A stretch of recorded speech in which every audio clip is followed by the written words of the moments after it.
Now you, if you call yourself a Jew, so clearly he's talking, I don't know if he was talking necessarily to Jews the last 15 verses or 16 verses. I don't know. He was talking about Gentiles earlier at the end of chapter 1. Now he's talking to Jews. I think that middle part, that first half of chapter 2, which bridged these two topics, he's just kind of talking to anybody who would put themselves in a position of being a moral judge, I think. Now you, if you call yourself a Jew, if you rely on the law and brag about your relationship to God, if you know His will and approve of what is superior because you are instructed by the law, which is all true. I mean, this is what the Jews are supposed to be. So this is not inherently bad because they were supposed to have all these advantages and they're supposed to use them to benefit the nations around them. If you are convinced that you are a light a guide for the blind, a light for those who are in the dark, an instructor of the foolish, a teacher of infants, because you have in the law the embodiment of knowledge and truth, you teach us. So this is true. You had this. And if you really think of yourself like this, why, you who teach others, do you not teach yourself? So are you sure that your conduct matches your teaching? When you're looking down on your Gentile brethren for not having the law, are you sure that you are upholding that same law? You who preach against stealing, do you steal? You who say that people shall not commit adultery, do you commit adultery? You who abhor idols, do you rob temples? You who brag about the law, do you dishonor the God by breaking the law? As it is written, God's name is blasphemed among the Gentiles because of you. That comes from, of course, that's a quotation.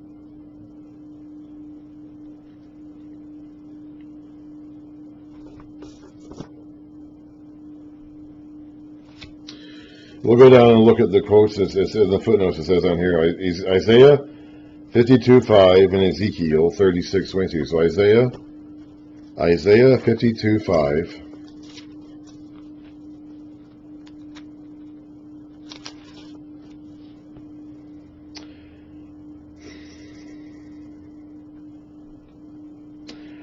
This is what the sovereign Lord says. At first, my people went down to Egypt to live. Lately, Assyria has oppressed them. And now what do I have here, declares the Lord? For my people have been taken away for nothing, and those who rule them, these oppressive foreign powers, mock, declares the Lord. All day long, my name is constantly blasphemed. When the people of God are mocked by, not for good reasons. Peter will say in his letters to his audience, in the letter of Peter, they'll make fun of you for not wanting to engage in the sinful behaviors that they engage in. That's a good reason to be made fun of for God. But that's not what this is. This is, look at how pathetic and weak their God is. Who wants to follow those people's God? Their God led them into captivity. Who wants to believe in that God?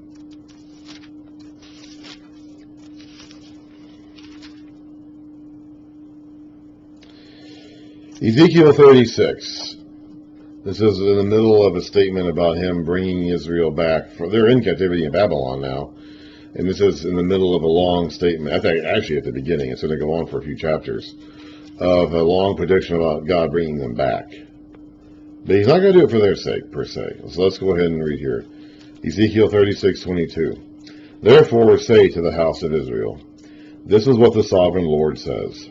It is not for your sake, O house of Israel, that I'm going to do these things, but for the sake of my holy name, which you have profaned among the nations where you have gone. I will show you the holiness of my great name, which has been profaned among the nations, the name you have profaned among them. Then the nations will know that I am the Lord, declares the sovereign Lord, when I show myself holy through you before their eyes. And Daniel will end up praying later on, God, restore us for the sake of your name and your temple. Not for our sake. We've blown it. We deserve what we're getting. We deserve worse than what we're getting. But for your sake, your name. What is that cat doing? What is that cat doing? restore us to the land and restore the temple, not because we deserve it, because your name is being blasphemed by these people here, but by the foreigners, by the nations. So it's like anytime that you put yourself in this position to say that you're speaking for God, whether you're a Jew back in those days or a Christian today, and you behave dishonorably, you're discrediting God in the eyes of the people who are listening to you and watching you. That's a big, big problem.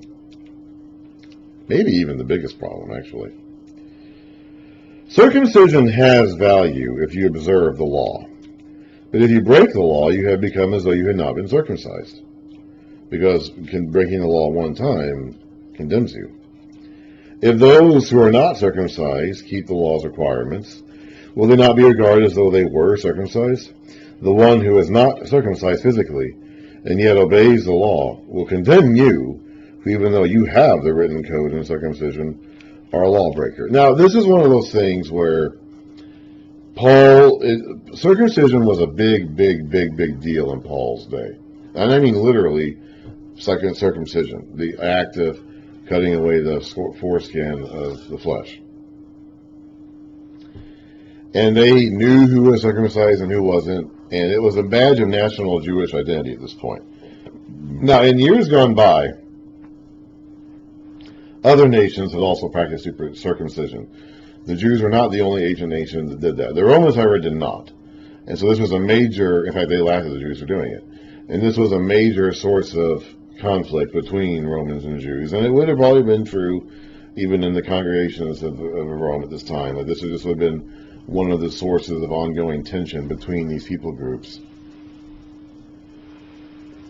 And it mattered a lot to these Jews. It had become more of a badge of national pride than anything else by this point. Now, this is so far removed from what we experience today, because circumcision as an act, as an actual act of circumcision, has not been a matter of controversy in the church since almost Paul's day. I mean, this would go away as an issue of paramount importance very quickly. Considering how much attention is paid to this issue in the New Testament, it's kind of interesting how quickly this went away as an ongoing concern for the church throughout most of history. But he is talking here about actual physical circumcision, because that mattered a lot to the Jewish people, the Jewish men of that day.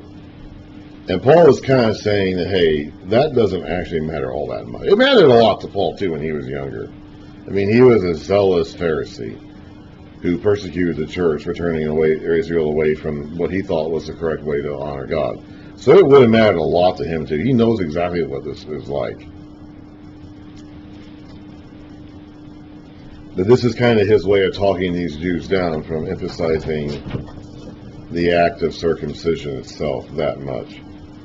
A man is not a Jew if he is only one outwardly, nor is it circumcision merely outward and physical.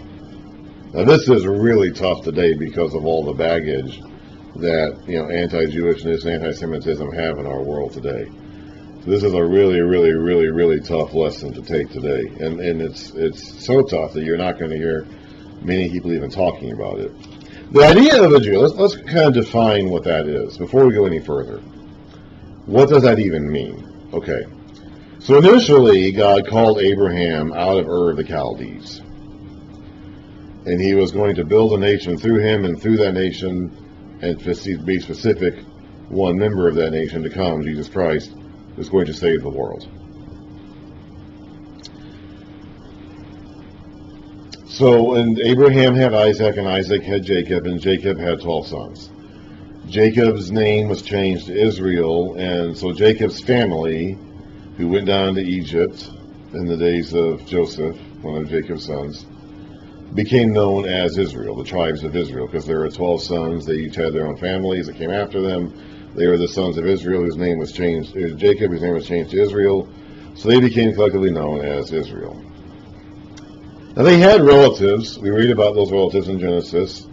Relatives of Abraham, relatives of Jacob went to go live with his uncle Laban for a while. Got his wives from there, and his all of his children would have actually been half from Laban, they would have come from that branch of the family. So they had relatives out there who were connected to them, but were not strictly sons of Jacob,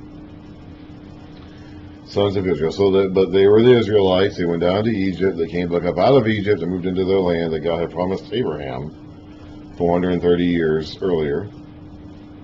They take control of the land, and they live there. They are initially a tribal confederacy. They're living in the land made up of these, various chieftains and tribal leaders. And after several hundred years, and judges, these judges that would come and go, and after several hundred years of that, they eventually coalesced around a king. Initially, Saul, he was replaced with David. David was a faithful king, and to him, God made his covenant promises of an enduring kingship. This is in addition to the covenant promises he had already made to the people, dating all the way back to Abraham in early Genesis. What are you doing, guys? What? Is there a bug back there? I can't see, really, but these cats are acting so weird. Anyway, so God promised David an enduring kingship in the land. Right after David, after his son Solomon, the kingdom splits. And there is two kingdoms, two Israelite kingdoms, one of which is known as Israel, and one of which becomes associated with the remaining dominant tribe, Judah, who also, by the way, is a tribe that David was a member of. And so it's this tribe that gets the promise of eternal kingship and enduring kingship. This tribe stays centered in Jerusalem, where the temple is, where it's been built, and where the kingship is. So this is like the rightful tribe. Now, they're all sons of Jacob. They're all members of Israel. But this is the tribe to whom God made the promise of an enduring kingship. It's also where the temple is. Israel, the northern kingdom, doesn't have a legitimate heir to the throne and does not have a legitimate temple. So they engage in idolatry, and their kings are terrible. All of their kings are wicked. Some are more wicked than others, but they're all wicked. And after a couple hundred years, they get conquered and taken off into captivity in Assyria, and they never really come back.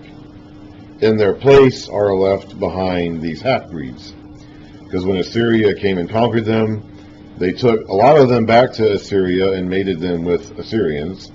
And then they took a lot of their own people and sent them back to Israel to mate with the people who were left there in Israel. So that now the people who live in Israel, by the way, the northern capital of that city, the capital city of that northern kingdom was called Samaria, which is where the word Samaritan comes from, Samaritans. They are now basically mixed. There's no pure-blooded northern Israelites left. After 700 years of mixed marriages, they are a mongrel race. Down south, you have the kingdom of Judah, which has the enduring promise of kingship given to David and his line. They eventually get taken into captivity in Babylon. And they come back. The Israelites never really came back, but the Judahites did. So they come back to the land of Judah. They rebuild the temple. They do not have a king in the throne. They know who the king should be. When they come back, as a guy named Zerubbabel. He would have been the king if they still had a king. But they didn't. They couldn't have a king because they're no longer independent. From that point on, where they're always going to be under the control of a foreign nation that was ruling over them. Except for a brief period of time, which is not really all that significant for our purposes right now. So they do not have a king. They do know who the rightful king should be. They do keep track of the family records. So they know who the priests and the kings should be. But they do not have a rightful king. They do, however, have a temple. And they have the promise of restoration given to them. And they are established as the Judahites, or Yehuites, or how you pronounce that in Hebrew, or whatever. Over the course of time, this term Judahite, which is what they were, descendants of the nation of Judah, becomes Jews. That's what a Jew is. At this point in time, that's what that term refers to.